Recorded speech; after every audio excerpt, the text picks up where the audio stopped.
আপনি কি জানেন ইসলামের ইতিহাসে কিবলা কেন পরিবর্তন করা হয়েছিল? কেন আমরা বায়তুল মুকাদ্দাস ছেড়ে কাবার দিকে ফিরলাম?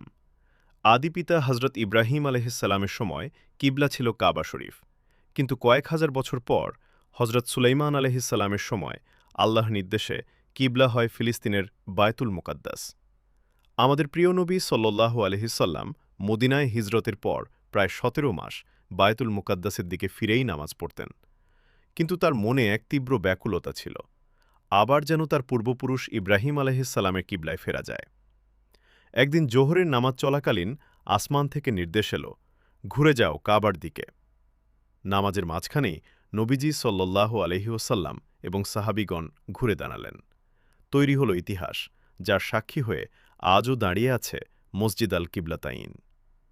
এই পরিবর্তন ছিল মুমিনদের জন্য এক বড় পরীক্ষা।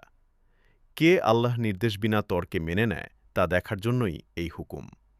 এর মাধ্যমেই মুসলিম উম্মাহর এক স্বতন্ত্র পরিচয় ও মর্যাদা প্রতিষ্ঠিত হয়।